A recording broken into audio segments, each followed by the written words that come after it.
Tapi kalau yang namanya Jual beli, bisnis ataupun kita di sini kita mengharapkan cuan, kita harus tahu harus benar. mana tanaman-tanaman yang memang akan naik, mana Ya, yang akan turun. betul. Jadi kita harus ngerem gas Iya, gitu betul. aja sih, Mas. Kalau enggak bahaya di situ. Bahaya banget. Oke guys, kalau gitu ini sudah diberikan informasi dari Mas Ferdi. Apabila kalian ada yang berminat, nanti hubungi WhatsApp di diskusi, oke? Ya, terima kasih. Bye.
Salam waras, masih bersama saya di channel Batas Logika dan narasumber kami Pak D atau Mas Yuda B, masih bersama Mas Ferdi. Ngelanjutin pembicaraan yang konten kita sebelumnya nih Pak D, Ya. sama Mas Ferdi. Ini saya tadi sedikit dikasih bocoran, katanya ada beberapa fenomena juga gitu. Iya. Akhirnya kita lanjut ke part 2 ini untuk dengerin cerita dari Mas Ferdi. Oke, lanjut Mas Ferdi, gimana Mas? Ya. Jadi setelah saya itu dikasih amalan, Pak De, Mas ya, ini saya ngejalanin. Kalau dibilang saya ngejalanin benar-benar sesuai dengan apa yang menjadi suatu aturan amalan itu gitu. Iya. Saya jalani sampai akhirnya ada kejadian-kejadian yang memang Nah, itu menurut berarti- saya janggal. Nah, ngejalaninnya itu hari kedua, hari pertama, kedua, ketiga itu masih aman, Mas? Kalau dibilang hari pertama, hari kedua, hari ketiga itu ya saya nggak tahu tepatnya itu hari keberapa, tapi ya ada kejadian ini gitu. Oke. Dan akhirnya berangsur-angsur Iya. kejadian-kejadian Terus yang aneh. bersambung gitu? Iya, Oh. kejadiannya ini aneh dan memang ya masih misteri menurut saya gitu loh, Iya, Pak De. iya. Makanya kejadian ini memang yang awal mulanya yang memang dibilangnya saya sampai bilang ini mah paling setan ataupun apa gitu Iya, loh, iya. gitu loh Mas. Nah, jadi kejadiannya gini nih Mas, sama Pak De. Saya itu ngalamin ketika saya orangnya ini selalu begadang di luar. Di luar rumah tuh saya selalu begadang. Kadang pulang tuh ini kalau saya tinggal sama nenek, Iya, bukan iya. sama orang tua Pak De. Saya tinggal sama nenek saya sendiri, saya pun juga ini saya berdua sama nenek. Kalau dibilang anak nenek lah, Nah, akhirnya saya begadang itu hampir emang mungkin kalau dibilang hampir tiap hari saya begadang Pak De. Nongkrong sama teman-teman, Iya. pulang pagi gitu kan. Nah, akhirnya saya keluar rumah itu jam 8-an lah. Jam 8-an malam saya keluar rumah, saya naik motor ke tongkrongan ke Iya. ini. Nah, sampai akhirnya saya pulang itu sekitar jam 4. Pagi. Sekitar jam 4 pagi. Saya pulang sekitar jam 4 pagi, ya nenek saya marah-marah, ngoceh-ngoceh kalau dibilang ya kan. Iya. Marah-marah katanya, sampai dibilang katanya, "Lah, lu keluar lagi," katanya. Lu keluar lagi katanya. "Kok tadi kok udah dibukain, udah bangunin orang tidur, malah keluar lagi, sekarang ngerjain lagi," katanya. Lah, gimana mak? Saya bilang, saya panggil nenek emak juga kan, nenek emak. Nah mak, gimana ini? Saya bilang, Iya. orang saya baru pulang kok. Saya bilang, enggak, orang tadi baru pulang. Baru pulang katanya. Orang lu ini udah udah kamar, udah tidur. Oh. Bandel banget tuh, keluar lagi digituin. Iya. Emang nyari apaan sih katanya sampai pagi begini. Saya sampai gini, saya iniin apa ya, kalau saya sangkalin takutnya nanti nenek saya ketakutan. Iya. Ini siapa? Akhirnya saya bilang, udahlah. Iya. Gitu loh. Iya. Tapi saya masih bertanya-tanya nih Pak De, dalam hati saya. Loh, kok ini siapa dan ini kok kenapa cerita Jadi kayak begini rupanya gitu loh. nenek Mas Ferdi itu mengalami fenomena bahwa Mas Ferdi itu udah Pulang, katanya udah pulang Oke. katanya. Jam 12-an itu saya pulang Iya, katanya. iya. Jam 12-an saya pulang, akhirnya nenek saya tidur. Setelah itu jam 4 kebangun lagi saya bukan pintu buat saya lagi gitu loh. Saya diomelin lagi gitu kan. Iya. Waduh, saya bilang, walah, udahlah. Tapi saya nggak mau menegaskan kalau Iya, itu iya. bukan saya gitu loh, Pak Betul, De. Karena betul. kan kesian nenek sendiri kan. Nah, sampai akhirnya seperti itu udah berjalan. Akhirnya besokannya, udahlah saya nggak mau begadang dulu. Iya. Karena memang notabene ya saya masih kepikiran sama yang kejadian semalam gitu kan, Iya. pagi-pagi itu. Akhirnya saya nggak keluar rumah, saya nemenin nenek kayak gini. Besokannya lagi pas ketika saya nongkrong, saya kan satu hari itu kan nggak keluar rumah, Iya. nggak nongkrong kayak gitu, nggak nongkrong. Sampai akhirnya besokannya lagi teman-teman saya sama warung nagih saya. Saya katanya utang rokok di warung nih, yang nongkrongan saya sering ini kan warung. Iya. Saya katanya utang rokok Samsu, saya ya kalau rokok. Iya. Rokok Samsu ini setengah bungkus. Mm-mm. Setengah bungkus katanya saya itu dipanggil-panggil sama teman saya sama yang punya warung, enggak cuma bilangnya ngutang doang.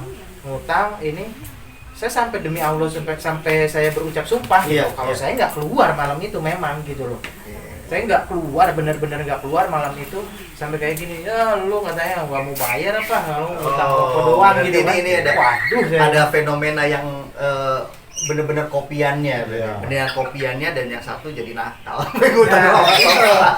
Nah, itu makanya wah saya sampai begini, sampai saya bilang beneran, sampai saya sumpah-sumpah kata teman saya, lu parah lu katanya, orang dipanggil-panggil lu main Iya, kabur aja gini. Oh ya udahlah, akhirnya saya udah ini semakin menjadi-jadi nih. Iya. Ketika saya mau bertanya sebenarnya sama guru saya nggak sempet ke ini. Kalau misalnya guru si Abah ini Iya. by telepon mah bisa saya Iya, telepon gitu kan Mas, betul. berarti kan. Ternyata kan udahlah nanti aja selesai ini saya ngejalanin dulu. Nah kebetulan memang pas lagi saya jalanin itu, saya jujur aja ada ngejalanin beberapa hari yang memang saya nggak puasa. Dalam artian karena memang sudah bingung Iya. gitu loh, karena Dalam memang proses sudah yang 11 hari 11 hari ini. ini Oh. saya udah bingung ini apa ini kejadiannya, Iya, kok iya. kayak begini saya ngejalanin amalan ini.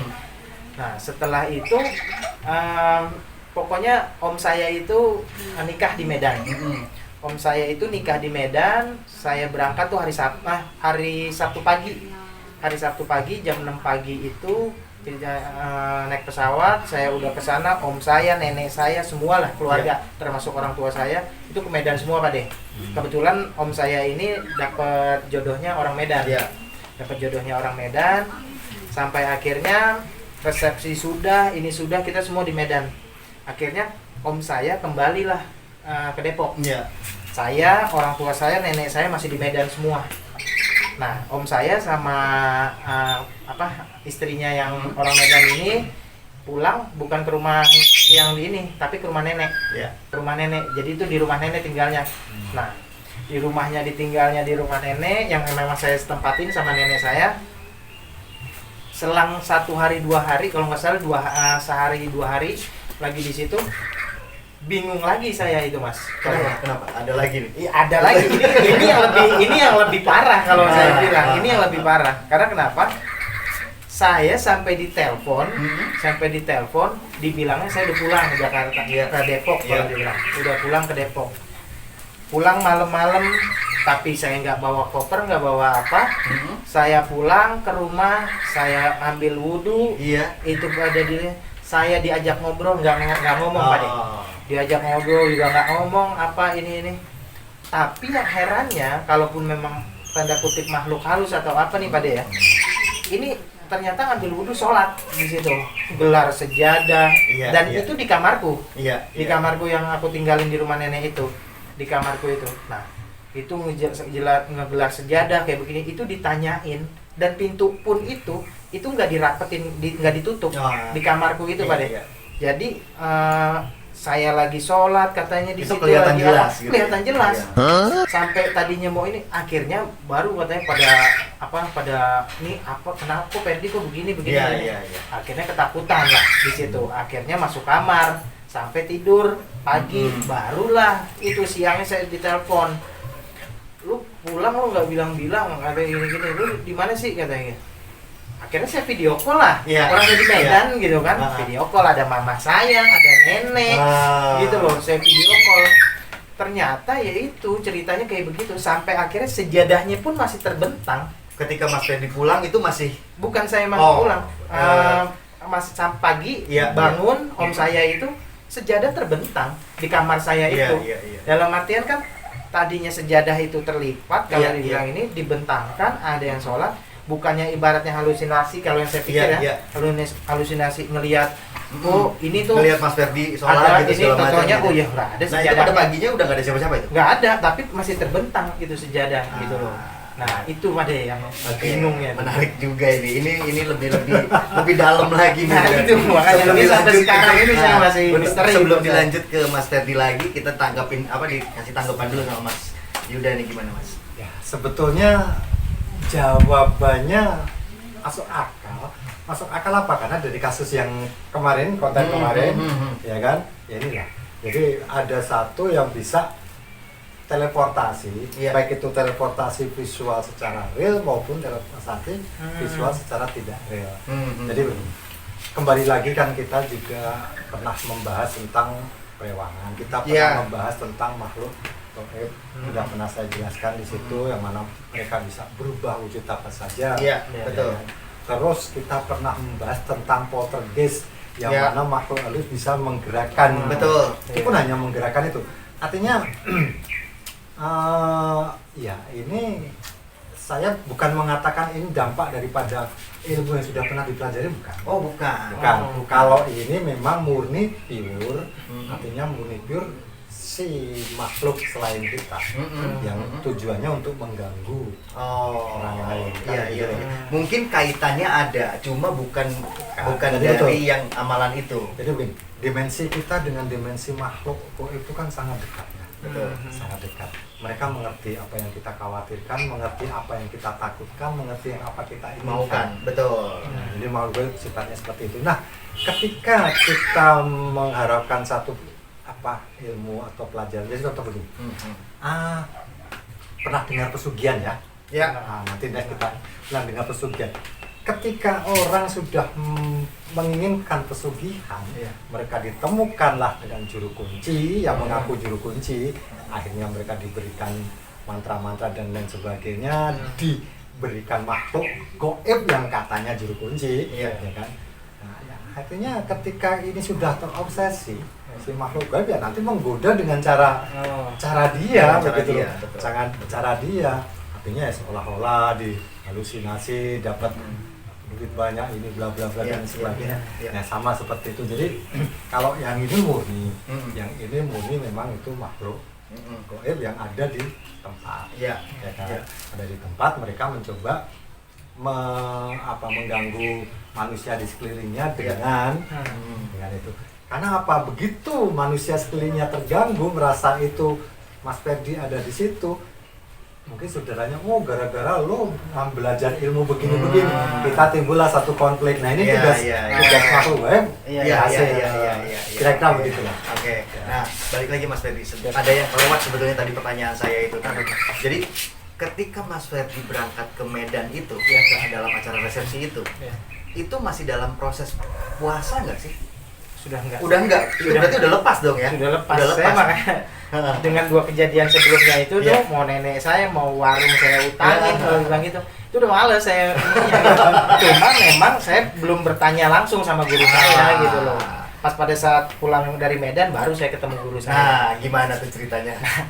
Itu kalau pas ketemu guru saya, sampai saya bilang, "Mbak, ini kok saya ngalamin begini gitu." Guru saya juga nanya, "Lu mau ngejalanin ini yang kan terusin ya?" katanya. Ya iyalah, bingung saya bilang gitu, saya bingung. Udah lu mah jangan dah, kalau emang itu ntar nggak kuat, cuma gitu doang pada dibilangnya. Oh ya udah, sampai akhirnya bilang, oh ya udahlah, saya bilang. Jadi akhirnya saya nggak mau. Akhirnya keinginan itu juga udah hilang gitu aja ya? Udah hilang. Padahal sesuatu hal yang saya pengen sebenarnya. Itu kejadiannya udah berapa tahun yang lalu, Mas? Wah itu mungkin 10 10 tahun yang 10 lalu. tahun yang lalu. Nah, setelah kejadian terakhir yang di Medan itu, ada lagi nggak kejadian seperti itu, Mas? Kalau untuk yang menyerupai itu memang sudah Udah nggak ada lagi. sudah nggak ada Udah lagi. nggak ada lagi. Di situ setelah itu sudah nggak ada ini lagi. Tapi memang ada lagi memang pengalaman yang lain tentang memang yang karena dulu ya namanya kita masih muda hobi banget gitu loh Pak De. Nah, kalau gitu itu untuk konten berikutnya aja, Iya, Mas. siap. Oke guys, ya sampai di sini untuk cerita dari Mas Ferdi dan tanggapan dari Pak D sama Mas Yuda. Untuk cerita selanjutnya dari Mas Ferdi yang cukup menarik lagi bisa diikutin untuk di part selanjutnya. Oke, tetap semangat, tetap dengan logika. Salam waras. Sip.